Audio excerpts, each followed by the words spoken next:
Hello, everyone. Good morning, good afternoon, good evening, depending on where you are now or if you're watching the recording. Uh, we will give you a couple of minutes to let more people to register, and we will start in 2 minutes. Thank you very much. Please leave your comments on the chat. Tell us from where you are connecting. Where are you right now? We welcome everyone from Chile, South America. I hope everyone enjoy the webinar that we have prepared for today. We have people registered for every part of the world: Italy, of course, Spain, Chile, Argentina, France, Bolivia, UK, Brazil. Wow, it's amazing. It's amazing. Thank you very much for signing up. We hope you like today's session.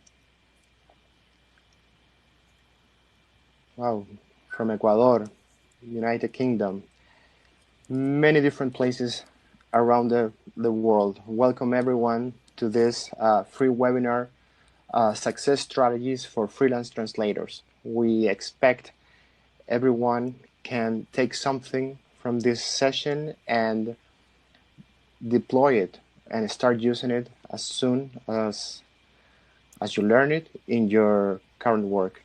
Okay, we will start in a couple of seconds. Hello from Germany. Look, wow, it's amazing. Thanks to technology, we can get everywhere currently. I think that this is one of the positive things about pandemics.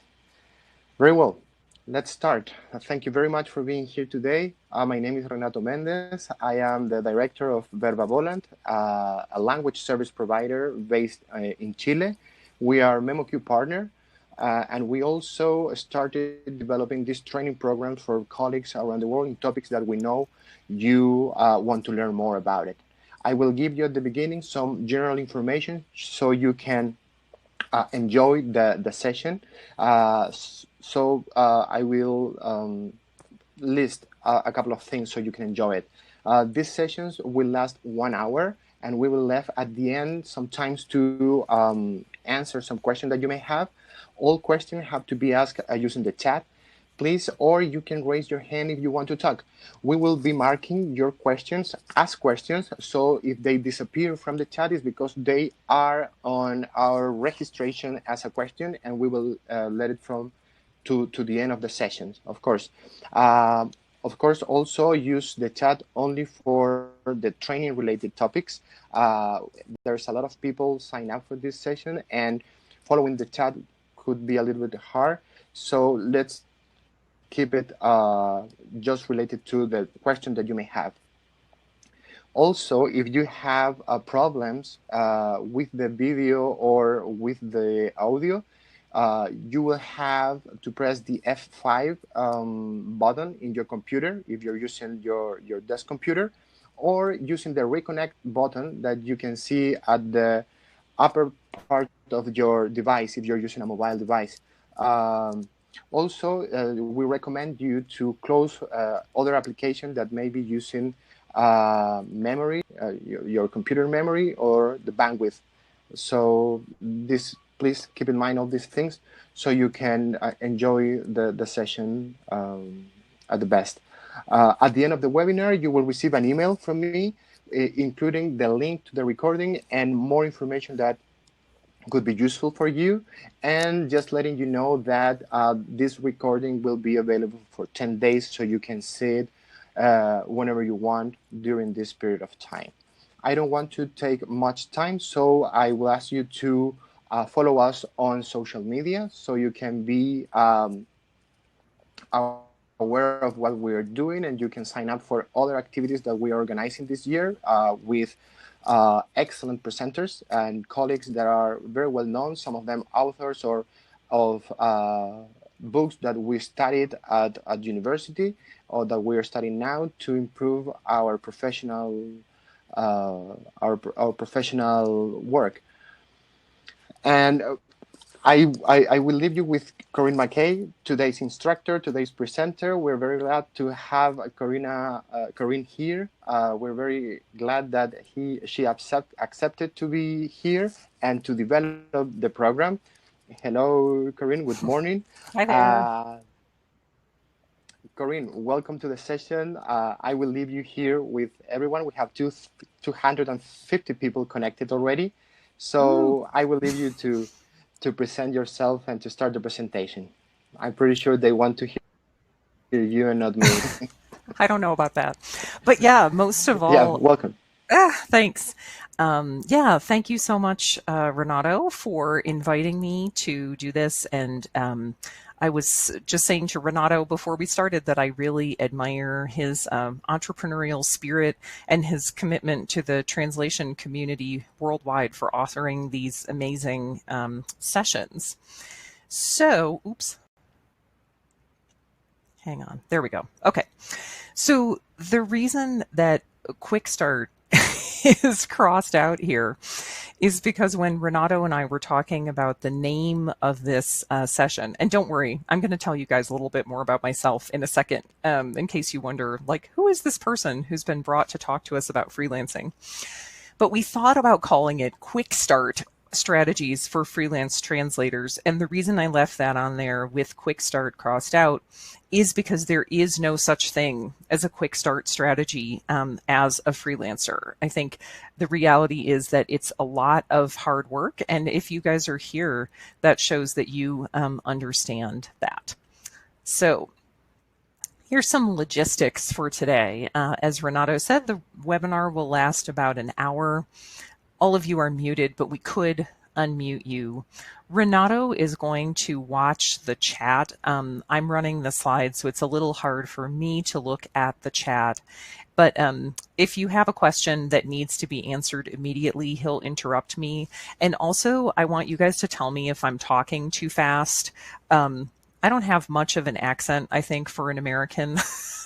But when I get excited about topics like freelance translation, sometimes I talk too fast. So if you need me to slow down, just tell me. And hopefully we'll have 10 or 15 minutes of question and answer at the end. And then if you guys enjoy the session today, Renato is running a 4-part paid version of this class. And let me tell you, it's really affordable. I think it's $88 US, if I remember correctly. Yeah, that's right, $88 US for 4 2-hour sessions. In the US, that would be kind of an unheard of deal. Renato really has a good heart to do that. So if you enjoy the session today, we're going to do a 4-part paid session on various topics that we'll tell you about at the end. But who am I? Why have I been brought to talk to you today? So my name's Corinne McKay. I live in Boulder, Colorado, which is, actually, I'll show you. The red state there is Colorado, in the Rocky Mountains of the United States.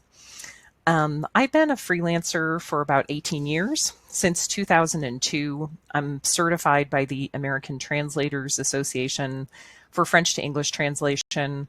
And then just to inspire you guys that you can take new career directions at any age, I'm 49 now. And in 2018, I passed the state of Colorado court interpreting exam for French. And actually, my adventure during the pandemic is that I'm a student in the Master's in Conference Interpreting program at Glendon College in Toronto, Canada, except I do it from home, obviously, right now. I was the president of the American Translators Association from 2017 to 2019, so I'm the most recent past president of ATA. And I run a small company called Training for Translators that offers trainings like this on a variety of business and translating topics. And then I wrote a book called How to Succeed as a Freelance Translator that some of you may be familiar with. So that's me. That's Colorado. You already saw it. What are we going to do today? We're going to talk about 4 different things. I wanted to include something for both beginners and people at the more advanced end of the spectrum. So we're going to talk about some basics of being a freelance translator. whether you want to work with agencies, direct clients, or both, and how to market to both of those, how to choose a specialization, and then some pitfalls and best practices. So, first of all, I think for freelancers at any stage of their business, this is even important for me after 18 years of freelancing. I think the most important thing is that you are a business owner and thus you make business decisions. So, one thing that makes me angry is I'm not an angry person, but one thing that makes me angry is when I hear translators who say, this client pressured me to lower my rates and I really didn't want to do it, but they're so nice. I felt bad saying no. Well, if you go to a business, if you need an accountant to do your taxes and you say, you know what, I'm such a nice person, can't you give me a discount? They would laugh in your face, right? They would never do that. Your accountant or your web designer would not feel bad telling you, no, I'm not doing that. My price is my price. And I think we need to do that too. And then another thing is you have to believe that it is possible to succeed. So an example that Renato and I were talking about when we were preparing this series is, for those of you who live in Latin America and translate from English into Spanish or any language into Spanish, it is true that there is a lot of downward price pressure, especially from translation agencies in other countries, right? Translation agencies in the US or Canada or Europe who think, like, we can probably get this person to work for less money than a translator who lives in our country. But I also know several translators who do English to Spanish and live in Latin America who make like over 100,000 US dollars a year. I'm not saying that that's normal or average, but what I'm saying is you have to believe that it is possible in order to run a successful freelance business.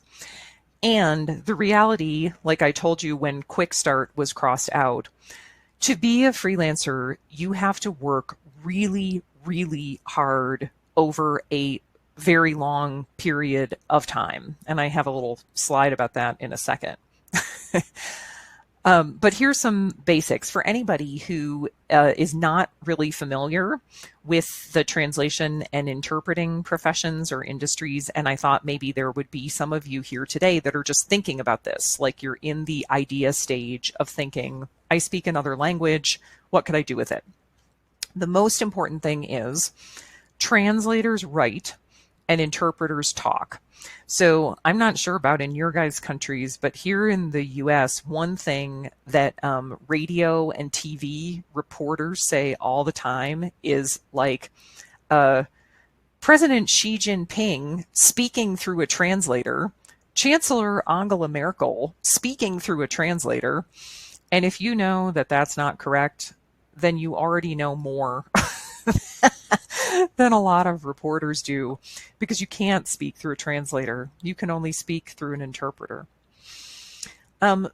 Most translators work only into their native language. That's not always true. An example of that would be if you're in, let's say, if you need a translation from, I don't know, Tagalog into English, really probably the translator is going to be a native Tagalog. That's the language they speak in the Philippines. Really, the translator is probably going to be a native Tagalog speaker and proofread by a native English speaker. But in general, most translators only work into their native language. But for interpreters, that's really not so true. Because, for example, when I go interpret in court, you have to interpret in both directions. And they don't really want to hire two interpreters, one for French to English and one for English to French, so one person does both. And interpreters tend to refer to their languages as A, B, and C. So for example, I'm English A, French B. So A is your native language. B is a language where you're not native, but you interpret from and into. And then C is a language that you only interpret from, never into. But those are the basics. Okay, So here's my slide about being willing to work really hard. So this picture is a woman named Lori Greiner, who, if any of you are, I don't really watch much TV at all, but if any of you are into American TV shows, she's on a TV show called Shark Tank, which is where different entrepreneurs come and like pitch their businesses to investors. And the thing that she said is entrepreneurs are willing to work 80 hours a week to avoid working 40 hours a week. Now, I've never worked 80 hours a week in my life. I'll tell you that. But I think her point here is well taken, that most people who are successful business owners, and in that I would include freelancers, would rather work harder for themselves than less hard for someone else. That is certainly true of me. So how did I get going? Well, back in 2002, I had two things, a baby and a master's degree in French that I didn't really know what to do with. I mean, I knew what to do with the baby, and she's now taller than I am and 18 and a half years old. But I didn't really know what to do with my master's degree in French. I wanted to find a job where I could work from home, at least when my daughter was little, and use my French. And so I decided to try translation. The first year that I was in business, I applied to over 400 translation companies. So this is what I mean by working hard over a long period of time. Even applying to 400 translation agencies, it still took about a year and a half until I was making a full-time income.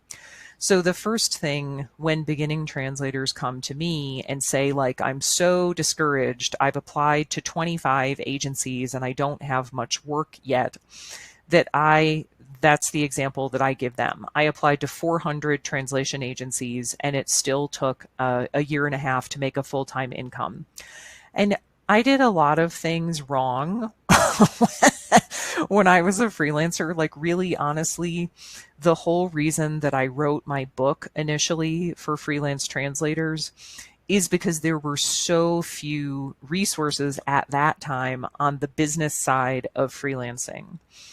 But one thing I think that I did really well was every minute that I didn't have paying work, I marketed or I worked on business development. I worked on my LinkedIn page, website, so social media didn't exist at that time. That's how long I've been freelancing. There was no social media. But the point being, so when my daughter was a baby, my goal was to work about 2 hours a day. So like 15 hours a week, 2 to 3 hours a day. And if I only had 1 hour of paying work, which happened quite a bit, then I marketed for 14 hours. That's how much I marketed. My first year, I made 9,000 US dollars, and I was so excited about that $9,000 because my biggest fear was I would make nothing, right? I'd have no work at all. So if you work very hard for 18 years, here's what can happen. I work for mostly direct clients, which are, I work for a few agencies, but mostly direct clients. And my primary specializations are international development. So I translate like for NGOs, non-governmental organizations that do work in Haiti and West Africa. I do a lot of corporate communications translation, and I also translate nonfiction books, and then obviously court and legal interpreting. I make in a typical year 95 to 110,000 US dollars, and I say that like not to brag about, oh, I make so much money. Actually, when you pay self-employment tax on that in the US, it's a lot less than it seems.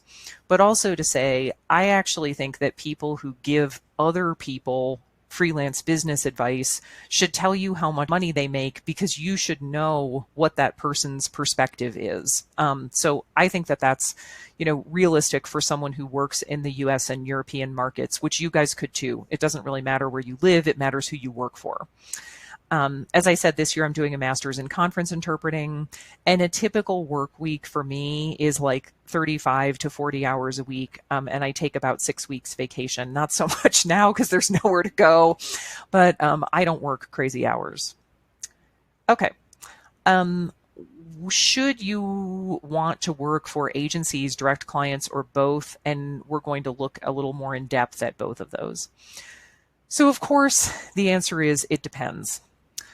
It depends on how confident you are in your translation and business skills. It depends on what specializations you do, how much money you want to make, and how good you are or how much you enjoy the non-translation parts of the job. So let's look a little more in depth here at agencies. So I don't think translation agencies are evil at all. In fact, I would love to find more translation agencies that would pay my rates. So just as an example, most of my translation agency clients pay 15 to 16 US cents per word for French to English. I have one agency client that I really like and I charge them 13 US cents per word. But the point being, because of that, I don't work for many agencies and I would like to. And when I first started freelancing, those rates were pretty realistic for French to English, and now there just aren't that many agencies that will pay or can pay those rates. But the thing that is really great about agencies is you should be able to just focus on the translation while the agency handles everything else. And one thing about agencies that I actually think agencies themselves should sort of talk about more is they find the clients, they find the work. Like finding direct clients is a lot of work, and the agency does that for you. And in return, they're going to take a significant percentage of what the end client is paying. And I think, like, don't get angry about that. That's an agency's business model. And if that's not okay with you, then don't work for them. I'd say in general, most agencies probably take 40 to 60% of what the agency or what the end client is paying, and then the translator or interpreter gets the other 40 to 60%. But if that's not okay with you, don't work with agencies. I think it's just a reality that most agencies care more about price and deadlines than direct clients do. So I'd say I really don't experience in the direct client world that a direct client would try to negotiate over, let's say, like 1 cent per word, whereas agencies will often do that. And I think, again, that's their business model. It's not a good thing or a bad thing. It just is what it is. And you have to accept the positives of the agency world along with the negatives. Usually when you translate with agencies, you don't have any direct contact with the person who ordered the translation. And that can have its pluses and minuses. Sometimes that's kind of nice that it's the project managers who have to deal with that. And sometimes it's hard because maybe you have questions that are difficult to get answered.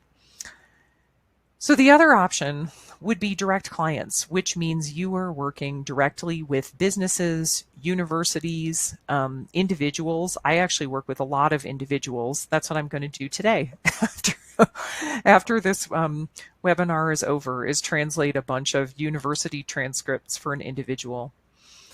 Direct clients generally pay more than agencies do. My direct clients pay 20 to 25 US cents or 18 Euro cents ish a word. But I had to go find them. I have to retain them. I have to do a lot of work other than translate. Sometimes I have to hire an editor. One thing that I think is a big deal for some people, the second bullet point, direct clients often need specializations that agencies don't handle. So if you are that person, like for example, I don't think I could find enough work doing international development translation for agencies. I think it's just not really there. And if you are someone who wants to translate about musical instrument making, yoga, cross-country ski racing. you know, that could work in the direct client market because all you need is enough work for one person, but often not with agencies. So that can be a plus. They often need specializations that agencies don't handle. Of course, you have direct contact with them because there's nobody else there. But with direct clients, you're going to have to handle a lot of tasks other than the translation. Deciding how much to charge, getting paid, figuring out who's going to do the editing. Instead of you sending questions to a project manager, the client is going to send questions to you. It's going to be the reverse. And I think you have to find them and market to them. I'm going to show you on the next slide. It's really easy to find agencies to apply to. You could do that, after this session today. It's a lot harder to figure out with direct clients who needs you and how do you find them and how do you contact them. So if you'd like to work with agencies, and I'm going to talk a little bit later about sources of direct clients, but for agencies, the three places I would try are translation association directories. Most countries have a national translators association, and you could look at agencies that are members of that association. When I first started translating, really the way I found the bulk of my initial agency clients was through my local association. So I'm a member of Colorado Translators Association. So it's the Translators Association for my state. And really how I found most of my agency clients was I contacted all the agencies that were members of Colorado Translators Association, and I asked if I could do an informational interview with them. So I went in person. It was a lot of work. I went in person to those agencies' offices and did a little interview with them, even if they said that they didn't think that they would need me. It was a huge source of work for me. Then the two other places that I would recommend. So one thing, if you look in association directories, is you don't know a lot about that agency's quality.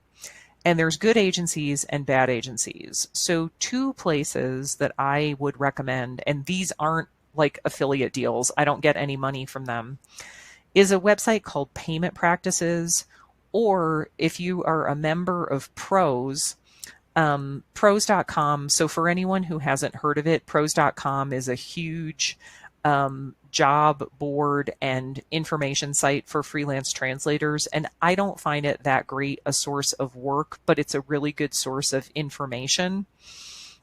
They have a similar thing called the Blue Board, which is where translators can review and rate agencies that they have worked for.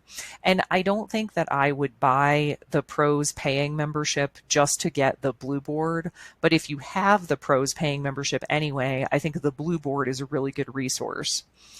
And before you start applying to agencies, I think at the minimum, you need a resume or CV that is targeted to translation, and you need some sort of cover letter, although these days, of course, that would be either an email or just something you paste into an online form. So I don't have a membership to the Pros Blue Board, so I couldn't show you that, but here's what Payment Practices looks like. So on the top line, so the thing I really like Payment Practices for actually is research purposes. So one thing, if I wanted to find out the reputation of an agency I'm thinking about working for, I could just type their name where it says agency and then read reviews by other translators. But what I find it actually the most helpful for, and a membership to Payment Practices is like $20 US a year. It's not super expensive. So where you see those two lines called PPR and TA, PPR is Payment Practices Reliability. So that means, did the agency pay what they said they were going to?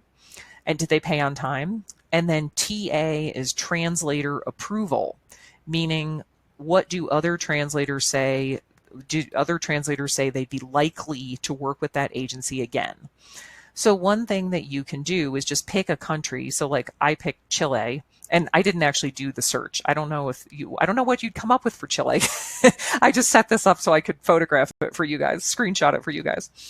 So what I would recommend is just pick a country and then set your PPR and TA scores to 4.0. So the highest is 5.0. You can see that I set those to 4.0. And then it will show you all the agencies in that country that are rated 4.0 or higher by other translators. And I actually think that's an outstanding marketing tool. And like if you did that for the US, you'd get several hundred agencies. I have no idea how many you'd get for Chile, but if you did that for the US or the UK or any other, major country with a lot of translation activity, you'd get several hundred agencies that are highly rated by other translators, and then you know something about them.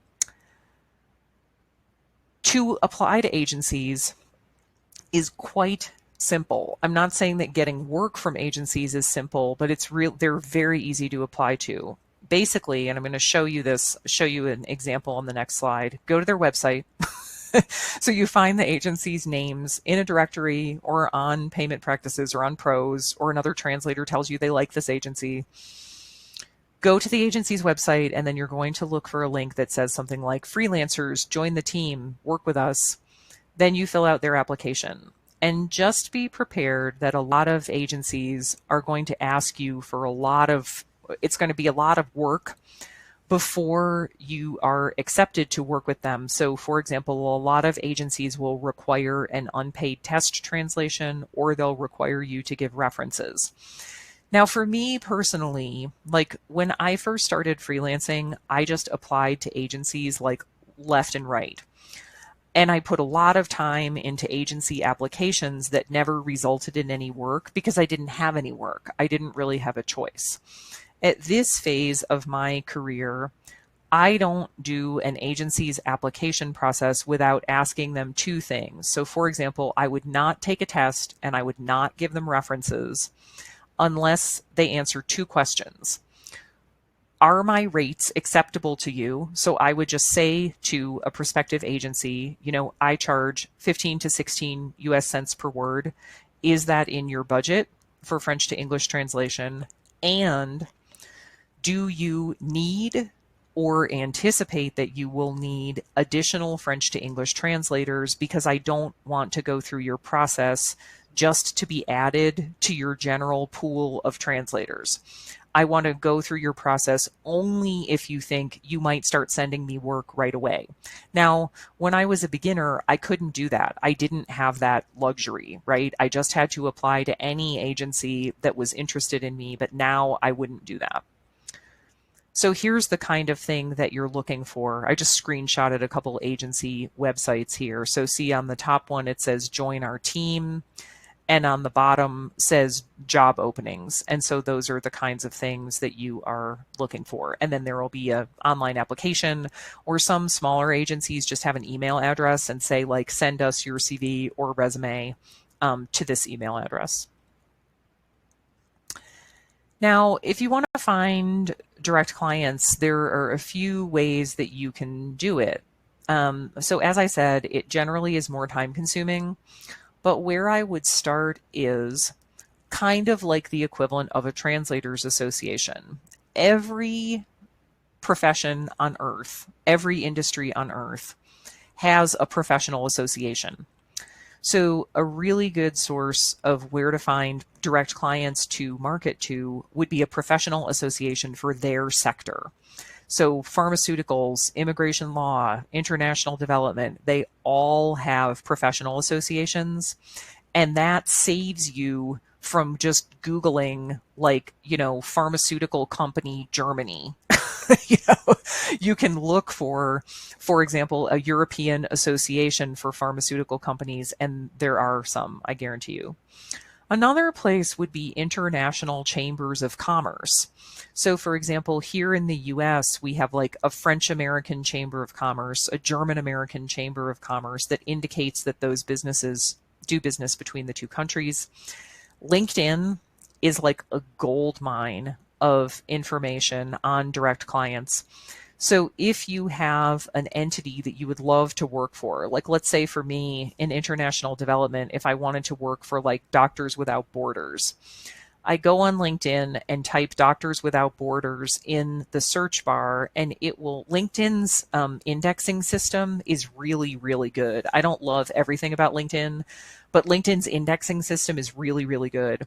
And it will show you every person on LinkedIn who has the words Doctors Without Borders in their profile. It'll show you if Doctors Without Borders has a content page on LinkedIn that you could follow, you know, et cetera, et cetera. So I find LinkedIn really, really, really helpful for direct client research. And then also the business news. So for example, one thing I would do if I were you guys in Latin America, let's say if you translate between English and Spanish, look at the business news for your country and see what international companies are setting up new offices or hiring people in your country, because then you know that they might need a translator. So let's say that you see that a British pharmaceutical company is setting up a branch office in Ecuador, or they're going to run a clinical trial in Ecuador. That means that they need an English to Spanish translator because all their stuff is in English. I think the business news could be a really good source of contacts for that. And then how do you contact them? So a bunch of ways. The number one marketing method I use for direct clients is just plain old email.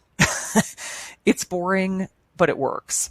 So what I would do, let's take that pharmaceutical company example. I don't do pharmaceuticals at all, and I don't live in Ecuador, but let's use that example.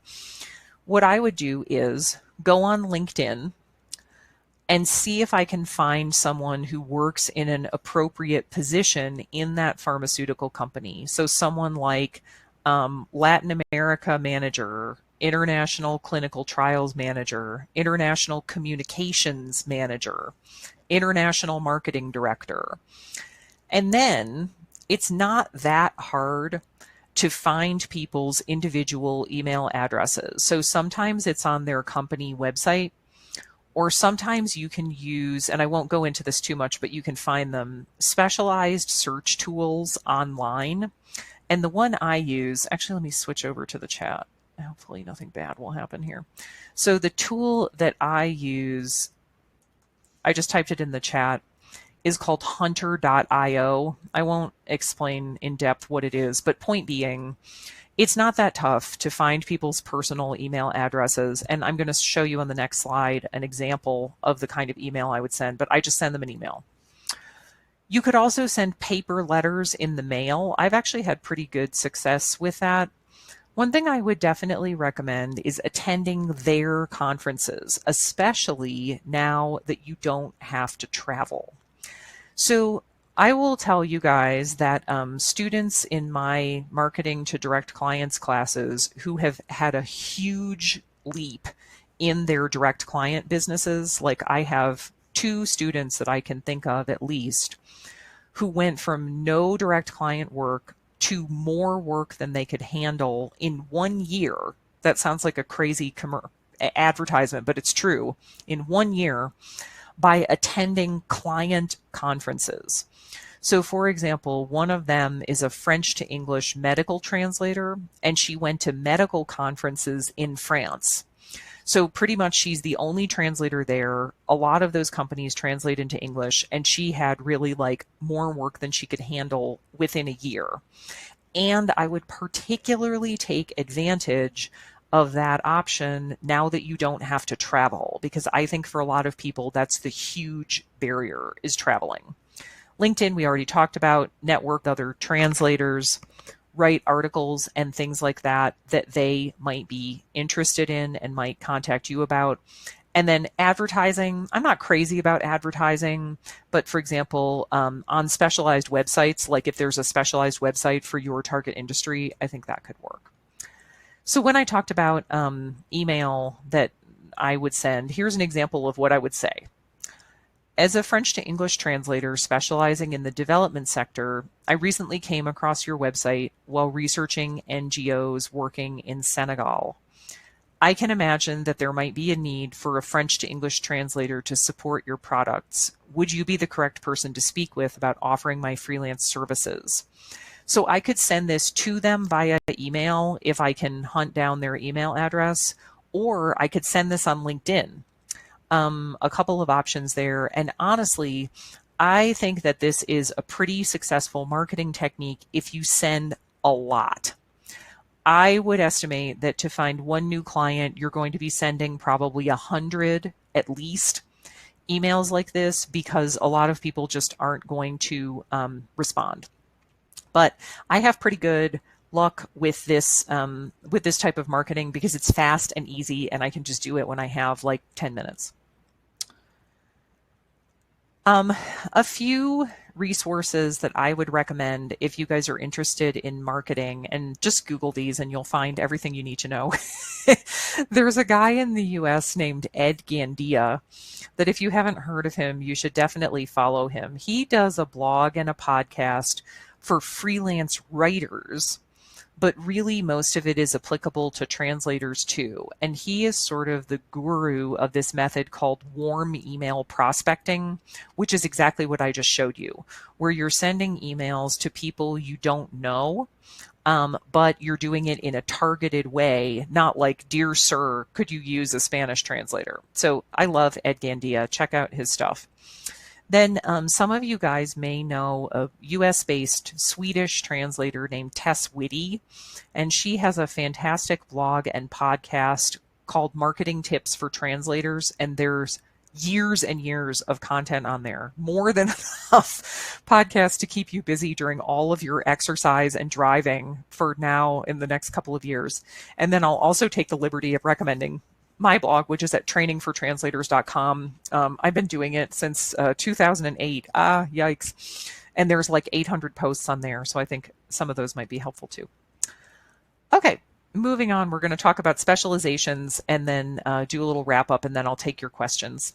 So are specializations necessary? It kind of depends on your language. Like if you are a Norwegian translator translating for agencies, you're probably not going to be that specialized.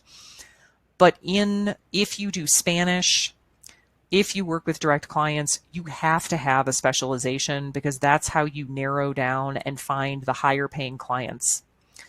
Agencies generally want these like big, broad specializations. So most translators who translate for agencies are going to say, I do legal, financial, IT, patents, medical, a pretty big specialization.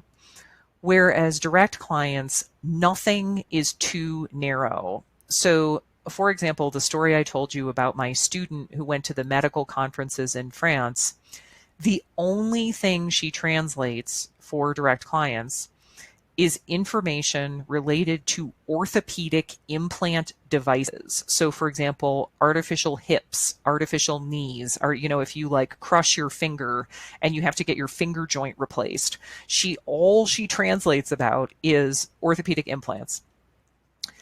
Other translators I know work for, the chemical coatings industry, private investigators, content marketing, annual reports. Nothing really is too narrow. Where can your clients be? Anywhere, especially now.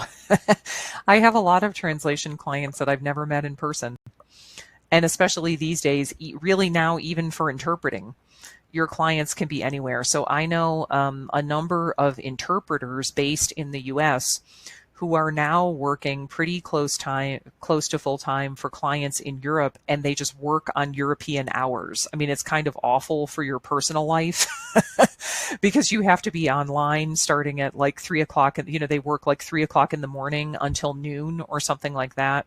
But the reality is, especially now, your clients could be anywhere. One thing I think you just have to be realistic about is if you do English into Spanish, Portuguese, Russian, probably other languages, you just have to be realistic about the income potential in your own country. Now, that isn't true of everyone, But for example, when I asked Greek, I put that in there too, because here's an example I can give you. I was talking to a Greek translator who I know, who I had the impression that she works for pretty high paying clients and makes a pretty good income. And I asked her, how many clients do you have in, she does English into Greek. How many clients do you have in Greece? And she just laughed and said, none. There wouldn't be any clients in Greece that would pay my rates. And so she works for like American technology companies that translate into Greek. So I don't mean that at all to be negative. I just think it's important, if you do a language where there's a lot of downward price pressure, that you can work for clients anywhere, but you have to be realistic about, you know, what is the income potential for the English to Spanish market, like in Mexico. I'm sure that there's some high paying clients there, but the bulk of your clients may be outside your own country. Okay, let's just wrap up here with a couple pitfalls and best practices, and then we'll go to your questions. I think the number one, hands down, by far, can I emphasize that enough, pitfall is, and this is beginning and experienced translators alike, expecting too much return from too little marketing effort. Being that person who says, I applied to 25 agencies and I don't have much work yet, maybe this isn't going to work out, or I'm so discouraged. I think point two, if you are a beginning freelancer, you need to expect that it'll take you at least a year until you have full-time work. Now, that's not always true. I'd say a couple highly specialized translators I know were doing pretty well within 3 months. Like people who had, let's say, a background in a scientific career, legal, medical, financial, people like that. I've heard people who were pretty much up and running in 3 months. But other than that, I'd say at least a year where you are basically marketing more than you're working. People whose language skills just aren't good enough. And to, you know, not to make fun of my own country people, but for example, I think in the US, if you just went through the US educational system and you never lived in your non-English language country, it's certainly possible that your language skills aren't good enough to be a translator. And then not knowing your limits, taking on work that's way too technical, you know, like you're a beginning translator and an agency offers you a, you know, aircraft engine manual and you think, okay, I better take it because I need the money. Bad idea. Know your own limits. I still do that. I turn down lots of work that's too technical because I don't do technical stuff really at all. And then on a more positive note, best practices. Can I say this enough? Every second that you don't have paying work, you need to be marketing or working on your business in some way. When you don't have work, that doesn't mean time off. It doesn't mean that you get to just like go running and play with the dog. It means you need to be marketing. I think personal connections are really important. One thing, this is a little harder now that a lot of people aren't in the office and you have to get their mailing address. One thing I did when I applied to agencies was anyone who responded, I sent them a handwritten card with one of my business cards in it. So I sent them a handwritten card and just said, you know, thanks so much for responding to my inquiry about French to English translation opportunities with your agency. I look forward to hopefully working together in the near future. And I think that made a big difference. And then this one is, I think, really important both for beginners and experienced translators, maybe more actually for experienced translators. Actively seek out work that you enjoy and are good at. Don't just translate whatever lands in the inbox. And the thing I will tell you from teaching translation business classes for a long time, like more than 90% of translators are just translating what lands in the inbox. They're not going out and looking for work that they enjoy and are good at. And if you do that, you're going to do better than the vast majority of translators. Okay, that's pretty much it. So we're going to give you some information about signing up for the paid version of the course if you would like to. It's Renato, maybe I'll turn that over to you, but I'll tell you guys, it's 4 sessions that are 2 hours long. It's $88. Renato's giving you an incredible deal. And by the way, like I get paid the same no matter how many people sign up. So I'm not trying to make more money for myself. by telling you to sign up for the paid version of the course. I'm just telling you that by the standards of the translation industry, it's a really, really amazing deal if you'd like to get some quality training at a really good price. And I'll tell you, like, the quality level of Renato's stuff. He was telling me that he had consecutive interpreting or interpreting note taking training with Andy Gillies. Andy Gillies is like a huge, huge name. He teaches in my master's in conference interpreting program, and he wrote like the textbook on note taking for consecutive interpreting. So take advantage of, whether or not you want to sign up for my paid class, take advantage of the stuff that Renato has to offer. Thank you, Corinne, for invitation. Well, as she said, we are going to answer the question that we have in the chat, but we wanted to present you this training that we have prepared for you. It will be held on March. You can see the dates there. Will be full language. Will be full English language. So you have to be fluent in English to participate. It will last 8 hours and will be divided in 4 sessions of 2 hours each. Okay, you will receive a certificate at the end of the program, and it will be on a private platform like this. The sessions that we have planned are these ones: launching your freelance business, marketing your freelance services, setting up your office and your business, and rates, contracts, and terms of service. I would like, Corinne, if you can give us a brief description of the sessions, so we can go to the answering questions. Yeah, sure. So as Renato said, we're going to do 4 sessions. So it goes Friday, Saturday on 2 different weekends in March. So the first one, we're going to talk about launching your freelance business. That can be, I think, both exciting and nerve-wracking. So we're going to talk about how to set up your startup phase for success. And that's for people with little to no freelance experience. Of course, anybody's welcome to come, but the material is for beginning freelancers. Next, we're going to talk about your office setup. So physically, how to set up your office, how to set up your computer, what software tools you need to work successfully as a translator, and also things that you may want to think about outsourcing, like accounting, web design, stuff like that. So sort of running an efficient business. The third session, we're going to talk all about marketing. So, whether you want to do agencies or direct clients, clients can't hire you if they don't know about you. And we're going to focus on how to create a marketing plan and how to set some realistic marketing goals for you. And then the last session, we're going to talk about rates, contracts, and terms of service. So deciding how much to charge, how to set up a contract with a client, and how to evaluate contracts that you might get, for example, from an agency. So that's it. And then you get a certificate at the end of the course. It's 8 hours in English with me, and it'll be on a similar platform to this. And the whole thing is $80. So not per session, $80 for the $80 US dollars for the 4 sessions. Yes. You can sign up on there's our website. You can sign up and pay directly from that link. I will send you information and email when we end this session with the recording access. And also, if you're interested on participating on this training in March. So, Corinne, let's go to the question. We have a lot of questions, and let's see if we can answer them all. Let's see. Well, 7 minutes. Let's do it.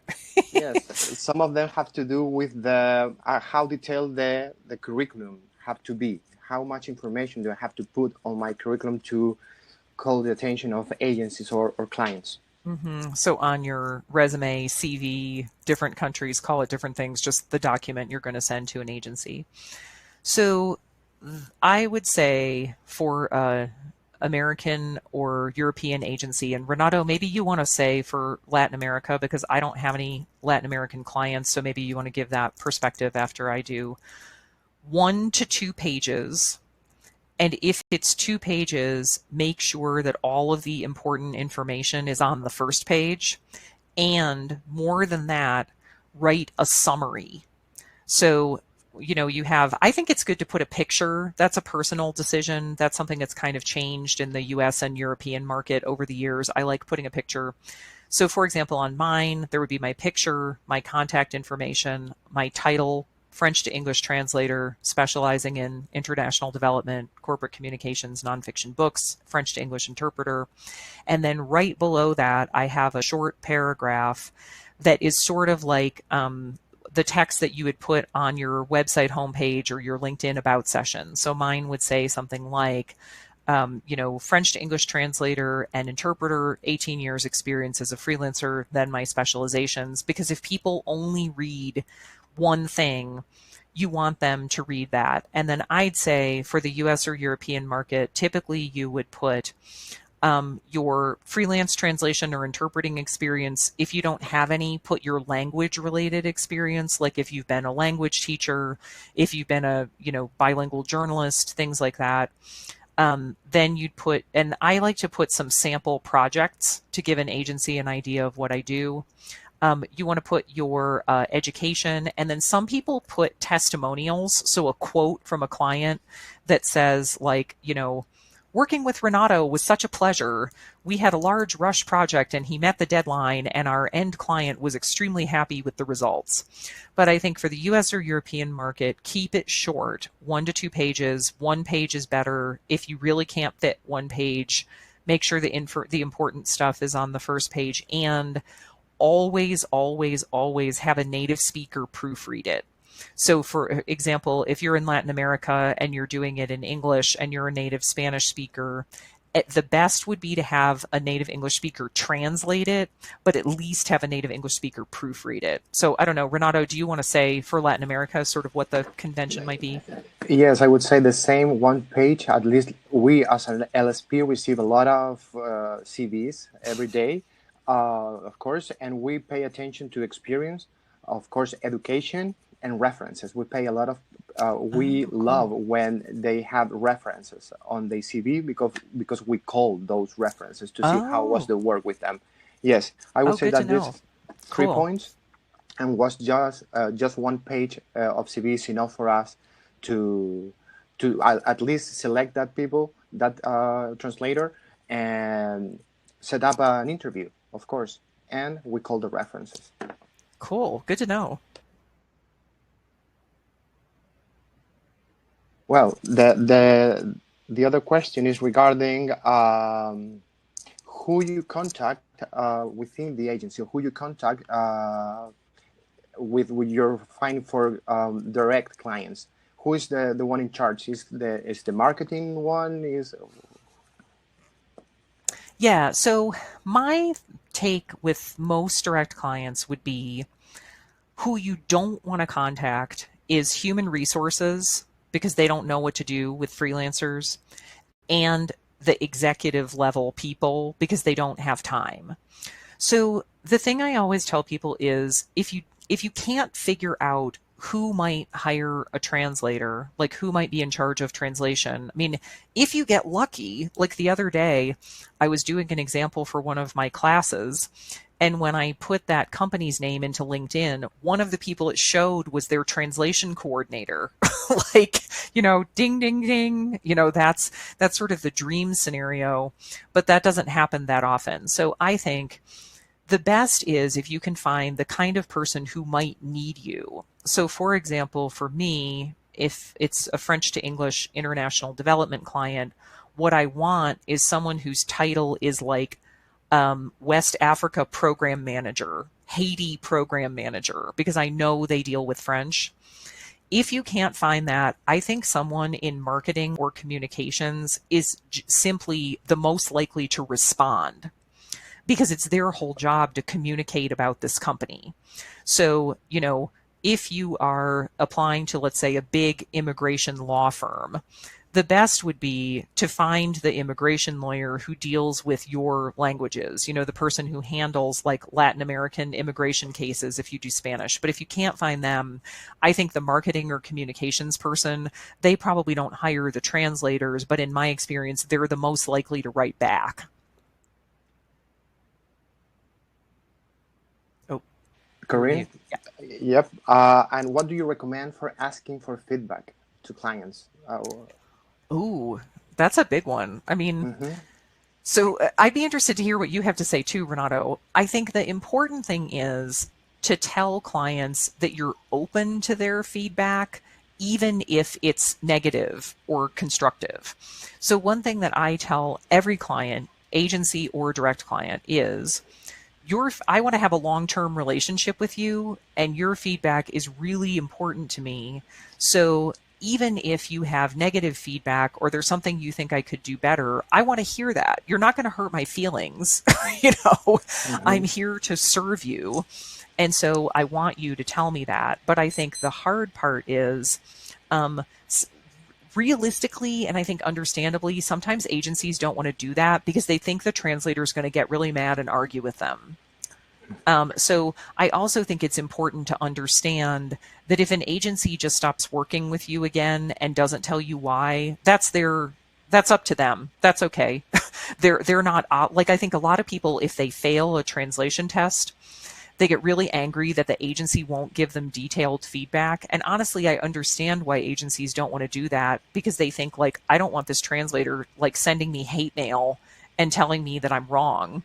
So I think be open to it, but also recognize that some clients won't give negative feedback. They'll just stop working with you, and that's their decision. I don't know. What do you think, Renato, from the agency? We, well, the PM, our PM is the one that have to deal with those things. Yes, he has to be, he has a lot of patience, but we He must be force very him. diplomatic. Yes, he is. And what we had as a protocol is to provide feedback to our translators. We have a small group of translators we work with, and we are constantly giving feedback to them since it's Hmm. a small group of people that we are always working with them. Hmm. When we have to hire more people for bigger projects, it's kind of it's more difficult because it's people you don't know, you don't have the confidence to give feedback that sometimes is no, yeah, and they start say no, you're not wrong, I'm right, and you don't have to Right. go in that discussion, right? You just want to make sure that your client is getting what he wants, okay?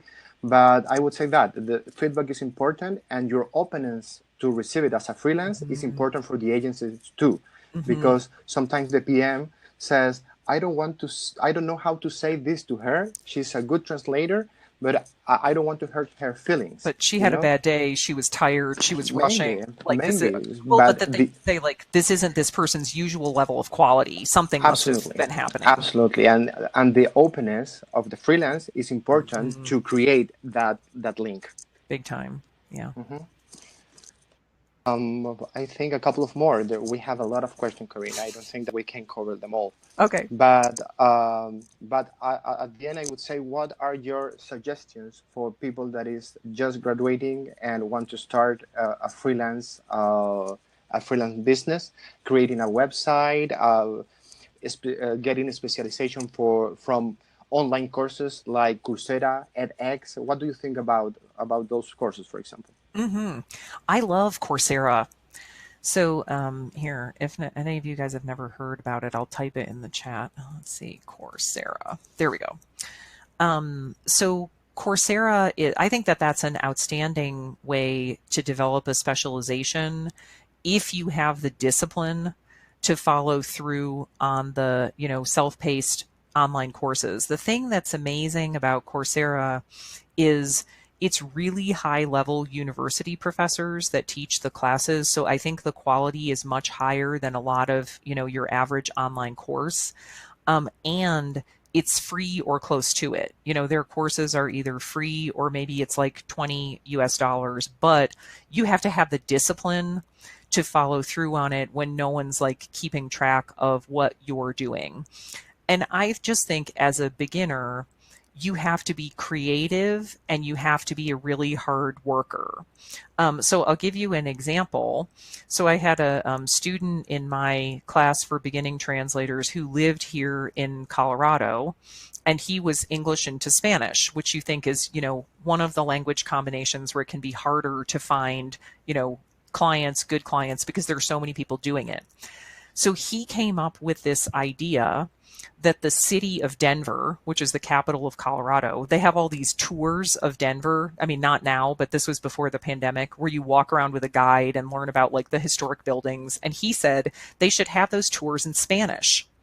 So he just called up. I mean, he's obviously very outgoing, but he just called up the Denver, tourism or visitors board and said, you guys need to have these tours in Spanish. There's tons of Spanish speaking tourists who come to Colorado. And they said yes. So I just think as a beginner, you have to be creative, you have to work really hard, and you have to put time into things that might not work out, like doing interviews with agencies just to find out what do they need? What are their, growth areas? If you were to pursue a specialization that's very in demand, what do they think? What would they recommend for you? So, and I think, yes, definitely a website or a really good LinkedIn page. Website is the best. But if you really don't think that you can manage putting up a website right now, at least have a really good LinkedIn page, because if clients can't find you, they can't hire you, especially for people where the high paying clients are probably not where you live. Mm-hmm. Absolutely. Uh, it is better to set a high rate at the beginning and then negotiate, or start with low rates. What do you think about it for beginners? I Well, think from my point of view that it's harder to increase your rates later, that you should start with high rates. But it's my opinion. I don't know what you think. totally 100. I agree with you 100%. Like, it's always easier to negotiate down than up. And I think once you've established a rate with a client, it's extremely hard, if not impossible, to raise it significantly. I mean, maybe a little bit, but I think one thing that I do when I market to direct clients and they ask how much I charge is I always leave a little bit of flexibility if I really want to work with them. So, for example, I might say something like, my usual rate is 20 to 25 US cents per word, but if that's not in your budget, let me know and we could talk about it further. So I'm not saying I'll give you a discount, and I would always also try to negotiate something other than money. Like to say, could you give a longer deadline? Could someone at your office handle the formatting? Like, I try to negotiate on things other than money, but I totally agree with you, Renato. Much, much easier to negotiate down than up. Absolutely. And the last one that I think that have to do with the business part of our job. Do you use accounting or customer relations software, or how do you manage those relationships? Oh, I'm pretty low tech because I hate accounting. So I just make my accountant do everything. To tell you the truth, I just use Excel. And then I send all the Excel files to my accountant. So a couple of things that you might want to check out is there, and I'll put them in the chat here. There's two programs just for our industry. One's called LSP.expert and one's called Translation Office 3000. And if you're starting from zero and you want some sort of customer relations management and accounting tool, I think those are pretty good. I mean, the sort of standard accounting software in the US is QuickBooks, which a lot of people use. But to be honest, I hate accounting so much that I would rather just use spreadsheets and then pay my accountant to do it. And I saw Kiara just asked, do I share my rate with direct clients or give them a quote for the translation? Never be the first one to name a price. Always wait until that. Like, I never would give my rates in an initial email. I always wait for them to ask and then give them a quote on a specific project. Great. Great. I think that we cannot read all the questions. I will try to get in touch with everyone Okay. to answer some of them Sure. also. But I just want to thank you, Corinne, for today's session. Oh, Also, thanks. thanks everyone for participating, everyone who's watching the recording also. Well, you know how to find the registration for the March training, and wait for the links to access the recording at the end of this session. Thank you very much, Corinne, Great. and That thank was you, really everyone. fun. Thank you. Thanks, guys. Have a good day. Thank you. Bye-bye. Bye.